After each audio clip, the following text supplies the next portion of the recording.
Bassebo ne bannyabo munzikirize olunaku lwayo tugende mu kitabo kya Yoona essula egenda kubeera ya kusatu. Mulimu ennyiriri 10 obudde bwe bunaaba butukkiriza tugenda kuzisoma tuzimaleko nzinnyonnyolemu ate ndowooza kinaatumala. Katwebaze kitaffe omulungi w'ekisa ekingi. Tukwegayirira Mukama ne leero jangu oyogereko gye tuli okuyita mu byawandiikibwa ebitukuvu obwa Yesu Kristo Mukama waffe. Amiina. Bayibuli egamba nti awo ekigambo nti awo Mukama n'ayogera ne Yona omulundi ogwokubiri nti golokoka ogende Nineeve ekibuga ekyo ekinene okitegeeze obubaka bwe nnaakugamba. Bassebo ne bannyabo mu ssula esooka mu kitabo kya Yona Katonda ayogera ne Yona omulundi ogwasooka ng'era amugamba ebigambo bye bimu agende Nineeve. Naye ebyagwawo mu ssula esooka n'eyokubiri bitulaga nti Yona teyagenda. Mu ssuula eyokubiri etulaga nga Yona ali mu kyennyanja kimumize, era ng'ali mu kyennyanja eyo bassebo ne bannyabo nti n'abaako obweyamo bwe yakola eri Katonda we nga yeeyama okumuweereza nate n'okutoola ssaddaaka okukomawo mu maaso ga Mukama mwe yali adduse. Bassebo ne bannyabo essula eyokubiri ekomekkereza etulaga nti Yona bw'amala okweyama n'okwenenya mu maaso ga Katonda nti ekyennyanja nekimusesema ku lukalu. Lwe lunyiriri lwennyini olusemberayo ddala mu ssula eyokubiri. Kakati ekyennyanja bwe kimusuula ku lukalu oyinza okiyita ku mwalo nti awo ng'akyali awo afumiitiriza namu ebibadde obulamu bwe gye bubadde. Kati olwo ekigambo kya Mukama ne kimujjira omulundi ogwokubiri. Bassebo ne bannyabo naye njagala okutegeeza nti njagala n'ekifaananyi kye njagala okukusiigiramu Yona ng'ali ku lukalu awo. Njagala mujjukire nti bwe yali mu kyennyanja twayiga nti ekyennyanja kyasindikanga asidi ne kisindika asidi okumala ennaku ez'essatu. Jjukira kisindika asooka ekiri munda ne kigaana okumemetuka ne kyongera ku sisitemu neyongeramu asidi. Twayiga nti Yona afuluma mu kyennyanja nga yenna feesi eri bleached epeeruuse takyategeerekeka. Yenna nkubamu akafaananyi nga n'obunafu munafu kubanga amaanyi ge yakozesa nga bwabbira bw'avaayo. Ate ekirala bassebo ne bannyabo n'ennaku essatu ze yamala mu kyennyanja nga talya. Kakati ne bamusuula ku lukalu awo nga yenna alimu okutya. Ekirala ebyawandiika ebinnyonnyola Bayibuli bigamba nti agenda n'okugwa ku lukalu nga alina bwereere. Aidha nti ekyambalo kye yali ayambadde wano mukubbira wano nti kyamuvaamu emirundi awo emingi. Abamu bagamba nti mu kumusuula mu nnyanja baamusuulamu ng'ali bwereere. Nnyinnyonnyola endala egamba nti awo amayengo we gaamukubira ennyo ag'amaanyi ku ssemayanja awo engoye we zaamuggwera awo zaamuvaamu. Mujjukire tebambala nga zino engoye ezaffe essaati n'ogisiba amapeesa n'enywera. Ekirala muwandiisi omulala annyonnyola nti ennaku essatu ze yamala mu kyennyanja asidi oli yayokya ekyambalo kye yalimu. Kale agenda okutuuka ebweru ng'ali bwereere. Nkubamu akafaananyi Yona ng'ali ku lukalu ng'ali bukunya naye ng'ali bukunya ate alimu n'okutya. Ekirungi ky'oku lukalu nti abasinga era ababeera awo embeera ebeera bw'etyo yakubeera half naked. Era bw'ogenda ku myalo egimu, nali ngenzeko ku mwalo ogumu si mulundi gumu si ebiri, naye oba oli awo omuntu ajja anyagumba ng'ali bwereere n'ayina aveeyo engulu najja nga akkirira n'ayingira amazzi n'anaaba bw'amala okunaaba era n'anyaagumba n'agenda naddala abasajja naye ate munnange nali mbanenya ne mbasaasira nti kubanga munnange anaabira eri mu nnyanja mu mazzi okusookera ddala ajja yeesize sabbuuni mu mutwe lumu neeno ku mubiri ng'amwesize tagenda na kyangwe kubanga bw'amala okwekuuta talina wali kuno mu mazzi temulimu kameeza nti mwana ateeka ekyangwe talina bwe yeyambulira wakati mu mazzi ngoye nti alina mulimu akasumaali mwana aziteeka kale ajja ali bwereere n'amala n'okunaaba n'avaamu ng'ali bwereere kakati embeera eyali ku lukalu ngezaako okusiga ekifaananyi n'okukuba akafaananyi ako kati yona ali awo tategeera bigenda mu maaso ali awo ali mu kutya ali bwereere kakati abalunya abali ku mwalo buli omu abakkirira abaloba amaato gagoba bino biki ali awo tamanyi na waali tamanyi waali oba bayitawo batya mu mbeera efaanana bwetyo ndowooza asaba awo abali awo bamu ku bugoyegoye ekyokulya awo talinaamu nakasente talinaamu nakasente konna kasaanirawo wali aidha nga bbira oba mu kyennyanja awo wennyini ali awo ali desperate nnyo alimu ne fiya bassebo ne bannyabo alimu ne fiya si kulwanga obuzibu buddamu ne bumutuukako bassebo ne bannyabo bw'ogaana okuweereza Mukama Katonda budduka mu maaso ga Katonda bingi ebikutukako nga bwe twayiga naye bwe tugenda mu maaso nti eddoboozi ne limujjira omulundi ogwokubiri ne limugamba golokoka ogende Nineeve ekibuga ekyo ekinene okitegeeza obubaka bwe nnaakugamba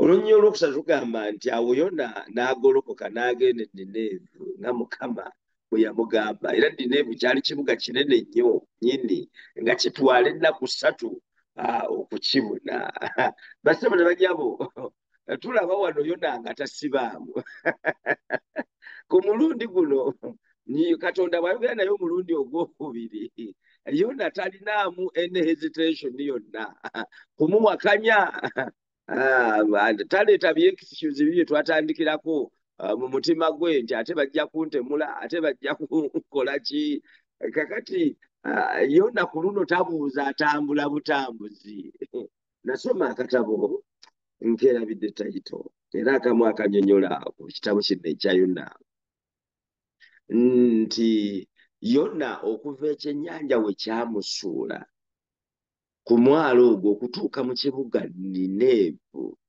nti olugendo olwo lwali lwa kilomitaazi 650 okuva awo naye ate nga talina ntambula emutuusaayo nga ne ssente tazirina kubanga yazikozesa bubi n'ezaasigalawo kubanga Katonda yamuwa ssente zimu yali amuwadde means egenda omutuusa mu kibuga Nineeve okuva we yali naye ye yakyuka n'avaawo n'akkirira e Yopa ssente n'azikozesa ate okugenda e Talusiisi nkakati nti naye Yona teyabuuza Mukama Katonda ngenda kutambula ntya nti Yona n'atambula olugendo olwo emisana n'ekiro nga tannatuuka mu kibuga Nineeve bassebo ne bannyabo bw'oleeta ekifaananyi eky'omu Uganda kilomitaazi 650 kubanga okuva e Kampala okutuuka e Kabale ziri kilomitaazi 3 n'obugwamu obutonotono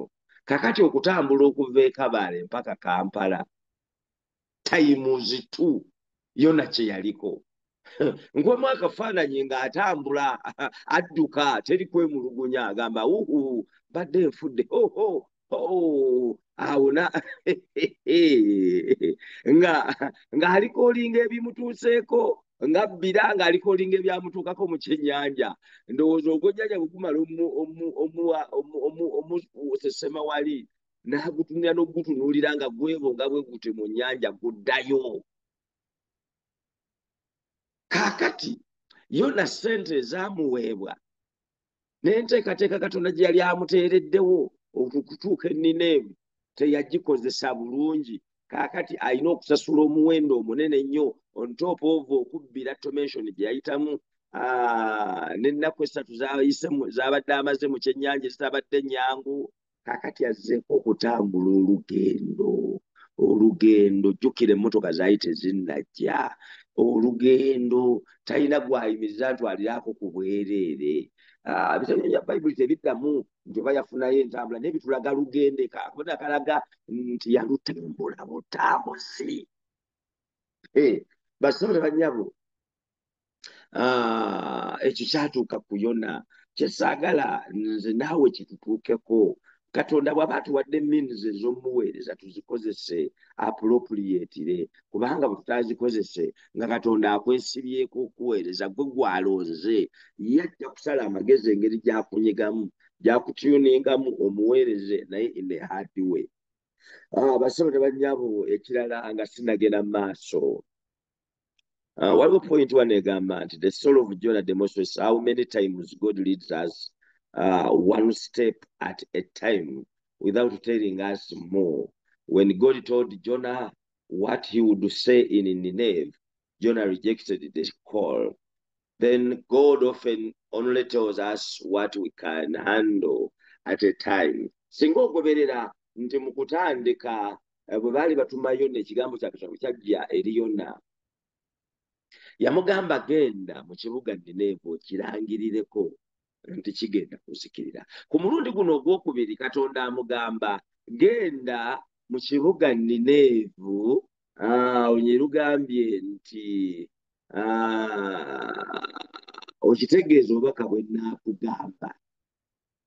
bwe nnaakugamba. Bw'onootuukayo I will tell you what to do. Nja kukuwa message kubanga luli bwe baagimuwa ku ntandikwa yatya okugendayo n'obubaka okubutuusaayo. Kati Katonda agaanye okubumugamba. Lwaki? Kubanga Katonda bw'atubuulira ebinaatubaako tetusobola bigumiikiriza. Y'ensonga lwaki Katonda tutuuka n'ekigambo kufa. Tomanya nti oba enkya onoofa, oba onoofa oyogera, oba onoofa weebase, oba onoofiira mu bbaasi, kubanga akimanyi bulungi nti waliwo ebintu bitasobola kugumiikiriza. Nkampa ekyokulabirako eky'omukyala ng'oli kuno ompuliriza olina n'omwami. Sigenda kubeera specific. Singa Katonda aleeta kaneta ekyokulabirako, singa Katonda akugamba nti mukyala gwe baawe agenda kufa in 1 month's time, mweteeketeeke. Oba naakugamba tomugamba naye mu mwezi gumu okuva kati ogenda kufuuka nnamwandu. Gy'oli eyo mu Amerika oba e Bungereza oli mu kupangisa, olina omwami wo temunnagulayo maka, naakugamba ogenda kufa, baawe agenda kufa. Naye ayinza okuba yabadde asinga okuleeta ssente nnyingi okubayimirizaawo awaka, naawe okola naye ng'akawo katonotono kagattako bugassi ku kamwami, naga ogenda kufa, mwezi gumu agenda kufa. Naye bw'anaafa ogenda kumala myaka 2 ng'obonaabona, ng'obonaabonera eyo e Bungereza oba mu Amerika, ng'obonaabona olumu n'ekyokulya abooluganda bajja kukusonderako okumala akabanga omwezi nga gumu, naye nabo bajja kutuuka bakoowe. Kakati obeere ku lulwo, ojja kuwulira ng'oli abandoned, tebakufaako nnyo, bakwetamu n'okwetamwa. Kye banaakola eky'amaanyi bajja kukusondera air ticket, kubanga famire yo nnenemukko, olina abaana tosobola kubaweerera n'okweyimirizaawo and all that, bakuzzeeyo e Uganda. Kakati bw'okiwulira ekyo kikukange. Kakati bw'onoddayo e Uganda, bantu bajja kukusekerera kubanga n'obulamu e Uganda si bwangu. ojja kusooka obonebonemu another 2 years n'emyaka ebiri egyo bwe ginaggwako kapoloti ako kemuyina e Uganda yunula egenda kayisaamu oluguudo naye bagenda kubalirira bakuwe sente nnyingi nnyo bumbi nga 3 around 3 billion Uganda shilling era egenda kubeera turning point yo tugenda kuddamu kukaaba kubonaabona kujja kubeerawo emyaka 3 gyokka. Njagala okubuuza ekibuuzo buli omu asobola okukinziramu. Ani ayinza okusanyukira enteekateeka eyo eri Katonda kubanga erimu okusooka okubonaabona emyaka 3 oluvannyuma lw'emyaka 3 nti Katonda ajja kuleeta ekkubo erinaku obuwumbi 3 bassebo ne bannyabo nti tuyinza nga nange muntu alidde nyinza okwegayira Katonda nyinza okutya nyinza okugamba ani agenda okubonaabona ani agenda okusekererwa ani agenda okubeera deported ebyo byonna kati Katonda bw'amanya nti tusobola bigumiikiriza kyava tabitubuulira n'abitukweka naye nga yamanyi gy'atutwala ku mulundi guno Katonda akyusa approach ye eri yonna tamubuulira butereevu kati amuwaako piisimiiru kyobalaba Katonda atwebikulyako katono ako ketusobola okuhandolinga saagala kumalamu baanyi balwadde mu kitwalo obubi tayinza kugamba nti ogenda kulwalira omwaka mulamba oba gumu oba ebiri okugulu bakutemeko obeera sukaali akwate bakutemeko okugulu kakati ate bwe banaamala okutemako oddemu ate obulamu butambule buto n'ebiringa ebyo tabimanyi kubanga oyinza okweraliga n'ogamba n'okugulu kwange lwaki kugenda n'ebiringa ebyo so oyo ye Katonda waffe bassebo ne bannyabo n'olwekyo tumutegeere era tumuyige enkola ze ez'emirimu bwatyo bwe yakola Yona bassebo ne bannyabo Yona n'atambula tetumanyi ebitanyonya Bayibuli tebitulaga nti kyamutwalira bbanga ki okuva ku mwalo we baamusuula mpaka Nineevu ng'atambula eri ebbanga kubanga ate bw'ayingira mu kibuga Nineevu ate ng'alina okutambula ennaku endala 3 ng'ava ku makya mpaka kawungeezi ennaku 3 on top of olugendo luli lwe yatambula bassebo ne bannyabo naye kyentuukako kye kino nti Yona olunya olwokuna n'ayingira mu kibuga n'atambula olugendo lwa lunaku lumu n'alangirira nti esigadde ennaku 4 Nineevu kizikirire tayeyogera bigambo bingi ye yasigala yatambulanga mu kibuga mu streets abagamba mmwe ennaku 4 mugenda kuzikirira n'asanga ndowooza abakuba ludde abali awo ka trading center mmwe 4 mugenda kuzikirira n'agenda ng'ayogera ekyo mwe bassebo mubeere awo mwe bamalaaya abali ku street 4 fire agenda kuva mu ggulu abookye n'atambula n'alangira ekibuga kyonna bw'amala okikavalinga Bayibuli egamba nti mu olwokutaano abantu b'omu Nineevu ne bakkiriza obubaka bwa Katonda ne balangirira okusiiba ne bambala ebibukutu bonna okuva ku mukulu okutuuka ku muto olunya olwokutaano lugamba nti abantu b'omu Nineevu ne bakkiriza obubaka bwa Katonda abaali abasinze ennyo ne bakkiriza obubaka bwa Yahwe wano mu Oregon Texas bagamba Yahwe ne bava ku bakatonda baabwe ne bakkiriza obubaka obwo ne balangirira okusiiba abakulu n'abato ne bambala ebikutu olunya olw'omukaaga lugamba nti ebigambo bino ne bituuka ku kabaka ow'e Nineevi n'ava ku ntebe n'ayambulamu ekyambalo kye n'ayambala ebibukutu n'atuula mu vvu olw'omusanvu n'aweereza ekiragiro wonna mu Nineevu nga kigamba nti kino kye kiragiro kya kabaka n'abakungu be tewaba muntu yenna newankubadde ensolo oba eggana n'ekisibo ekikomba ku mmere wadde okunywa ku mazzi ate ekiragiro ekyavibwa kabaka kyali kikambwe kyo nga tekikuganya kukomba ku mmere wadde ku mazzi omuto n'omukulu n'ensolo n'ebinyonyi ebirundibwa agenda maaso n'agamba nti olw'omunaana naye abantu naye abantu bambale ebibukutu begayirire nnyo Katonda. Tekawo ekigambo begayirire nnyo yawe, baleme olwo bave ku bukatonda buli omu ave mu mpisa zembi. Underline that one. Kigambo kya Kabaka, buli omu ave mu mpisa zembi n'ebikolwa bye ebibi. Olw'omwenda, ani amanyi oba oli awo Katonda anaakyusa ku kibonerezo kye kye yatusalira n'atuggyako obusungu bwe obukambwe n'atatuzikiriza. Bassebo ne bannyabo, njagala mbabuulire, abantu b'omu Nineeve bwe bamanya ensobi zaabwe ne balangirira okusaba n'okusiiba nga mulimu n'okwenenya, ne bambala ebibukutu. Ne wano njagala owulize nnyo ekigambo kya Kabaka kikulu nnyo. Kabaka bw'akimanya, Bayibuli egamba nti n'ava ku ntebe n'atuula wansi. Kabaka tabeera ku ordinary table, chairs, ordinary seats. Kabaka ekiwandiiko kinyonnyola kigamba nti yava ku Namulondo n'atuula wansi. Akabonero akalaga nti Kabaka yamanya ensobi nti yabadde akulemberamu ensi abantu bano, naye abaliidinze bubi, abakulembedde bubi, abatutte mu kuzikirira, abatwala mu kuzikirira. N'olwekyo kyaba ava ku Namulondo. Bw'ava ku Namulondo, akabonero akalaga nti sisaana kufuga. Yawe Katonda wa Isirayiri ajje y'aba afuga, nze sisaana kufuga.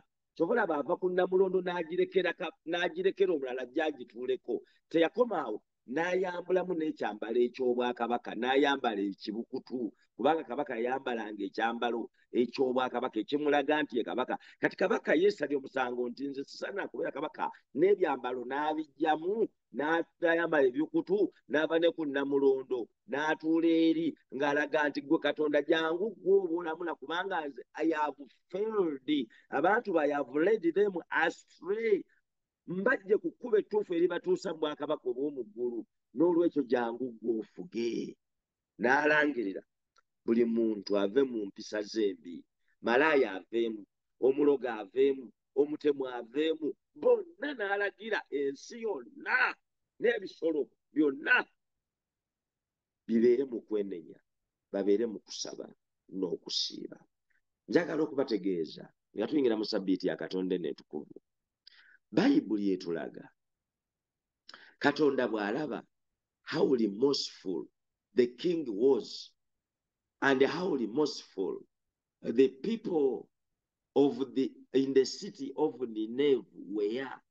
Olunyiriri olw'ekkumi nti Katonda n'alagira, Katonda n'alaba bye bakoze nga baleseeyo empisa zaabwe embi, n'akyusa okusalawo kwe n'atabazikiriza. Aleluya. Amiina. Ye Katonda waffe. Bwe twenenya ne tukyusa empisa zaffe embi, ne tuva mu makubo agatali ga butuukirivu mwe tubadde tutambulira, ne tunoonya obutuukirivu bwa Katonda, Katonda mwetegefu okutusonyiwa. Kambabuulire, bw'aba yasonyiwa abatemu, abalogo b'omu Nineeve, abali b'ebisiyaga mu Nineeve, abafuuyi b'emmindi mu Nineeve, buli mpisa embi eyali mu Nineeve, abaali tebasinza Katonda nga basamira, abaali tebabatizibwanga, naye nze yabatizibwa, nze amusinza ne ku Sabbiiti, kale olumuntu kaleeti. Kaakati bwe mba nnyonoonye mu nnaku omukaaga, ku Sabbiiti yeno entukuvu ne nzija mu maaso ge ne nneenenya, tansonyiwe n'okusingawo ennyo nga bwe yasonyiwa abantu b'omu Nineeve. Asobola nnyo nnyo nnyo. Abooluganda abaagalwa, akawungeezi kano nga tuyingidde Sabbiiti entukuvu, ekigambo kimu kye nkusaba nga kabaka w'e Nineeve, ng'abantu b'omu Nineeve bwe baava ku mirimu gyabwe ne baleka bizinensi zaabwe, ne baleka buli kintu kyonna, ne attention ne bagizza mu kunoonya Mukama Katonda, Katonda yawulira okwegayirira kwabwe. Nga kabaka w'e Nineevu bwe yaleka entebe kwe yali afugira n'agamba Katonda jangu ggwe oba ofuga. Naffe akawungeezi kano ak'olwaleero tuve ku ntebe zaffe kwe tubadde tufugira, tuyite Katonda ayingire mu bulamu bwaffe, atuule ku ntebe zaffe mwe tubadde tufugira, mu maka gaffe, mu mirimu gyaffe yonna gye tutambulira. Katonda afuge. Bw'anaafuga anaatunaazaako obutali butuukirivu bwaffe, naffe tunaalaba ekisa mu maaso ge. Nsaba nze naawe tulabe ekisa mu maaso ga Mukama Katonda, atusaasire mu bye tubadde tutambuliramu, atuteeketeeke olw'obwakabaka bwe bugenda okujja, ku bwa Yesu Kristo Mukama waffe. Amiina. Amiina nnyo. Nja kusaba twewombeeke tuweeyo okwebaza. Oli mulungi Mukama Katonda, kubanga gwe tokoowa kutuleetera bubaka butulabula. Mukama, kuyita mu nnaku 6, oba oli awo ne mu mwezi, oba oli awo ne mu mwaka, tetubadde tutambula nga tetutambulira mu makubo gaffe ga butuukirivu, naye Mukama nga tulinga abantu b'omu kibuga Nineevu. Naye Mukama oyogeddeko naffe nga tuyingira Sabbiiti entukuvu, nga bwe wayogera n'abantu b'omu Nineevu ne bawulira, naffe Mukama tuwulidde. Tuleeta obutali butuukirivu bwaffe mu maaso go. Otumanyi Mukama, ne bwe tunaabukweka otumanyi. Abantu b'omu Nineevu wali obamanyi, naye kyali kibeetaagisa bo bennyini okuva ku mirimu gyabwe, ne kabaka n'ava ne ku munnamulondo, ne baatula ebibi byabwe mu maaso go. Mukama, nga tusaba, mpaayo omukisa nga nze njogera, buli awuliriza obubaka buno mu kaseera kano, naye ayatula ebibi bye gy'oli mukasirise mu mutima gwe. Mukama, owulire okwegayirira kwaffe, owulire okwegayirira kw'abaddu bo, owulire okwegayirira kw'abazaana bo. Tuli mu nsi ey'ekibi Mukama, tugezaako okutambula, naye we are walking on a slippery ground. Twesanga ng'olumu tuseeredde ne tugwa. Naye k'otuleetedde obubaka nga buno Mukama, nga tuyingira Sabbiiti entukuvu, Mukama tusaba otusitule nga bwe wasitula abantu b'e Nineevu. Naffe tusitule Mukama. Mwoyo Omutukuvu addemu atudayirekitinge tutambule mu makubo gaago obutuukirivu. Otusaasire Mukama, otusaasire, otusaasire ku bwa Yesu Kristo Mukama waffe. Amiina.